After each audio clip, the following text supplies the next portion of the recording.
কোথা থেকে টিকিট করতে পারবেন, হ্যাঁ কোথায় গাড়ি রাখার জায়গা আছে কিনা সব লাস্টে বলবো। Welcome to our new blog. আজকে আমরা এসেছি এয়ারক্রাফট মিউজিয়ামে। অনেক জায়গায় শুনেছি, ইউটিউবে অনেক জায়গায় শুনেছি এয়ারক্রাফট মিউজিয়ামের ব্যাপারে, বাট আজকে ফার্স্ট টাইম ভিজিট করার চান্স পেলাম। দেখা যায় কি হয়। হ্যাঁ দেখি কেমন ভিতরে। So this is a ticket counter and এটা entry gate. Just have a look. So ঢোকার পর এটা ফার্স্ট লুক এয়ারক্রাফটের রোড। হ্যাঁ বড্ড রোড, কিন্তু ভিউটা খুব সুন্দর। হ্যাঁ দেখতে ভালো লাগছে বল। হ্যাঁ এই প্লেনটা হয়তো কোনো সময় চলতো, বাট এখন এটা মিউজিয়ামে চলে না, কেউ জানে না, nobody knows. Let's go inside. হ্যাঁ let's go inside and check out. Madam এখানে এসে ফটো তোলাতে ব্যস্ত। চলেন ম্যাডাম ভিতরে গিয়ে দেখে আসি কি আছে। আমাদের দর্শকদের দেখাতে হবে তো ভিতরটা। বেরিয়ে ফটো ভিতরে ঢুকে দেখি। ওটা মনে হয় এন্ট্রি।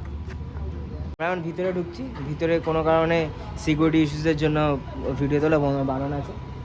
তো আমরা ভিতরে গিয়ে ঘুরে এসে বলে দেবো কি আছে। ভেতরটা কি আমরা দেখলাম, আর আপনাদের বলবো কি কি এর হিস্ট্রি আছে, সব কিছু বলবো। তার জন্য আমাদের ভিডিওটা লাস্ট অবধি আপনাদের দেখতে হবে। আর তার আগে একটা ছোট্ট করে সিনেম্যাটিক কয়েকটা শর্টস এনজয় করে।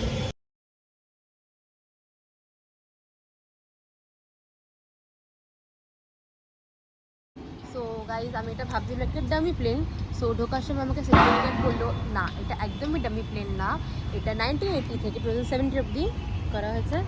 সো বাকিটা আপনাকে ছবি দেবো। হ্যাঁ তো গাইজ এই দেখতে পাচ্ছেন পুরো প্লেনটা। হ্যাঁ সবাই দেখতে পাচ্ছে। হ্যাঁ হ্যাঁ তো এই প্লেনটা রাশিয়া থেকে ইন্ডিয়া কিনেছিল।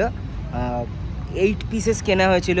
তার মধ্যে হ্যাঁ ইন্ডিয়ার obviously India spends a lot of money on their defence. So India is now the 4th most powerful country in the world. এতে কোনো সন্দেহ নেই। আর মোদিজি আসার পর অবভিয়াসলি আরও বেশি পাওয়ারফুল হয়ে গেছে ইন্ডিয়া, থ্যাঙ্কস টু মোদিজি। যেটা বলছিলাম, রাশিয়া থেকে 8 পিস প্লেন কিনেছিল।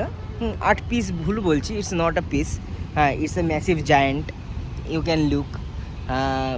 8টা এয়ারক্রাফট কিনেছিল, তার মধ্যে 3টে এখনও অবধি অপারেট করছে, আর 5টা এরকমই মিউজিয়ামে ইন্ডিয়ার ডিফারেন্ট পার্টসে রাখা আছে।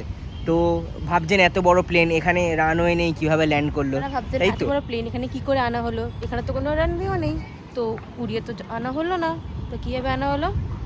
এখানে এটা কি ডামি? একদমই না। হ্যাঁ এই প্লেনটা ইন্ডিয়ান নেভি ইউজ করে, এখনই ইউজ করে। 3টি এয়ারক্রাফটস এখনও নেভি ইউজ করছে। এরা এই প্লেনগুলো ব্রেকডাউন হওয়ার পর এখানে আনা হয়েছে।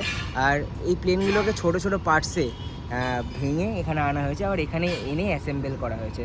আর জনসাধারণের জন্য ভিতরে তাই জন্য ছবি তুলতে দেয় না, কারণ অনেক সিকিউরিটি ইস্যুস আছে। ভিতরে আমরা কী কী দেখলাম সব বলবো, হ্যাঁ তার জন্য স্টে টিউন। এই এয়ারক্রাফটের ব্যাপারে সব কিছু তথ্য আপনারা জুম করে বা পজ করে দেখে নিতে পারেন। এখানে সব কিছু ডিটেলসে লেখা আছে। আমি দেখিয়ে দিচ্ছি একবার, আপনারা পজ করে দেখে নিন বা পড়ে নিন। আপনারা প্লেনটাকে দেখতেই পাচ্ছেন, এই প্লেনটা 4টে প্রপেলার যুক্ত প্লেন।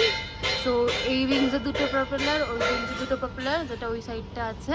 আর আমরা ভিতরে ঢুকে খুব ইন্টারেস্টিং কয়েকটা জিনিস দেখলাম। আমাদের এখানে এই প্লেনটাতে এখন আপাতত 2টো দরজা আছে, যেগুলো দরজা আমাদের সাধারণ মানুষের জন্য বানানো আছে। কিন্তু যখন এই এয়ারক্রাফটটি ইউজ হয় নেভির কাছে, তখন কিন্তু এখানে কোনো নর্মাল ডোর থাকে না। ককপিটের নিচে দুটো একটা নিচে দরজা থাকে, আর পিছনে আরেকটা নিচে দরজা থাকে। পিছনে যারা গানম্যানের জন্য একটা দরজা থাকে, আর সামনে ককপিটে 9 জন বসে। নর্মাল কমার্শিয়াল প্লেনে কী রেখেছেন, 2টো পাইলট থাকে, এখানেও 2টো পাইলট থাকে। বাট রেডার দেখার জন্য, বম্বিংয়ের জন্য ডিফারেন্ট স্টাফস থাকে। টোটাল সামনে দিয়ে 9 জন ককপিটে উঠতো।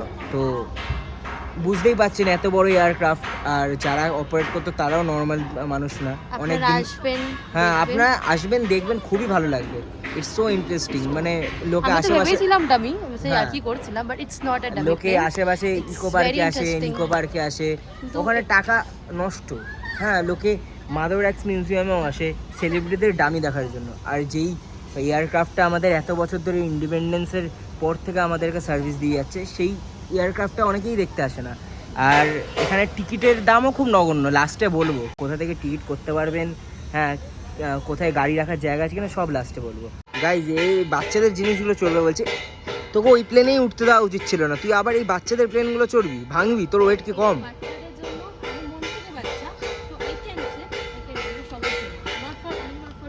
ঠিক আছে বা বস বস বস, আমাকে এদের দর্শকদের জ্ঞানের কথাটা বলতে দে, তুই চড় এটা। খালি ওই এয়ারক্রাফটটা না, এখানে একটা ছোট ডামি এয়ারক্রাফটও আছে যেখানে বাচ্চারা এনজয় করতে পারবে। ফ্লাইট চড়তে পারবে আমার মতো, বড় বাচ্চারাও। হ্যাঁ, বুড়ো বাচ্চারা না, বড় বাচ্চা is okay, but you are বুড়ো বাচ্চা। ও এখন ওই বাচ্চাদের দোলনাগুলো চড়ুক, আমি আপনাদের আরও কিছু ইনফরমেশান শেয়ার করি। হ্যাঁ হ্যাঁ ঠিক আছে, চলে যায় তাহলে। তো আপনারা ফ্লাই এয়ারক্রাফটটাতে উঠেই দেখতে পারবেন ডিফারেন্ট বম্বিং এরিয়াস আছে, মেশিন গান এরিয়াস আছে, কোথা থেকে ফুয়েল মানে ইন এয়ার থাকাকালীন যদি ফুয়েল শেষ হয়ে যায় কোথা থেকে রিফুয়েল করা হতো, সে সব জিনিস। আর ভিতরের যা স্টাফরা আছে তারা খুবই কোঅপারেটিভ, তারা আপনাকে ঢোকার সঙ্গে সঙ্গেই বুঝিয়ে দেবে, আপনাদের জিজ্ঞাসা করতে হবে না, তারা বুঝিয়ে দেবে, তারা খুবই ভালো। তো আপনারা নিশ্চয়ই আসুন একবার, it's a must visit place near Kolkata. অনেক তো ঘুরলেন, নিকো পার্ক, হ্যাঁ ওয়াটার পার্ক, অনেক কিছু ঘুরলেন, একবার এই এয়ারক্রাফট মিউজিয়ামটাই দেখে আসুন।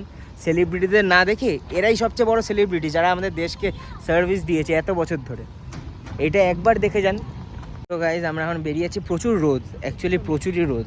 It's March only, but the temperature is going to the skies. আর ওখানে সামনে একটা রেস্টুরেন্টও আছে, হ্যাঁ আপনারা আসলে খেতেই পারেন, আমরা দুজনে এখন ডায়েটে আছি তো খাবো না। ওর ডায়েট লাগে না, সুন্দর দিতে পারছেন, আমি তো একটু মোটা সোটা, আমার একটু ডায়েট লাগে। হয়েছে। তো আপনারা নিশ্চয়ই আসতে পারেন। আর যে টিকিটের ব্যাপারটা, এখানে অন স্পট এসে আপনার টিকিট বুক করতেই পারেন, আর অনলাইনে আপনার হিট কোর্স সাইট থেকেও এখানে টিকিট বুক করতে পারেন, ইজিলি কাটতে পারবেন। হ্যাঁ 30 রুপিস, আর 5 ইয়ার্সের আন্ডারে বাচ্চাদের কোনো টিকিটও লাগবে না। আর এখানে গাড়ির পার্কিংও ফ্রি আছে এদের, একদম পাশেই গাও লাগানো। কাপলসদের জন্য best, but public affection is illegal, এটা মাথায় রাখবেন, ঠিক আছে? তো পাশেই কার পার্কিং আছে, আপনাদের কোনো অসুবিধা আসবে না। আর যদি বাসে করে আসতে চান তাহলে এখান থেকে নিউ টাউন থেকে সোজা অ্যাকশন এরিয়া 3 এর দিকে, ঠিক আছে, সোজা চলে আসবেন, ডান হাতেই পড়বে, আপনাদের কোনো অসুবিধা হবে না। খুব মজা হলো, হ্যাঁ আমরা রেকমেন্ড করছি, হ্যাঁ এই জায়গাটা নিশ্চয়ই আসবেন। আপনারাও আসবেন। হ্যাঁ বাই, নেক্সট ব্লগে। টাটা। আর এখানে ক্যাশ, ফোনপে, কার্ড সব কিছুতেই টিকিট কাটা যাবে। হ্যাঁ চল এবারে আমরা বাড়ির দিকে যাই, আর বাকিটা দর্শকদেরই দেখতে দে। আর এইদিকেই হলো বিশ্ব বাংলা গেট, এখান দিয়ে সোজা আসলেই রাইট হ্যান্ড সাইডে, ওই দিক দিয়ে যদি আসেন আপনারা রাইট হ্যান্ড সাইডেই পড়বে এই এয়ারক্রাফট মিউজিয়ামটা। আর বলবো একবার অন্তত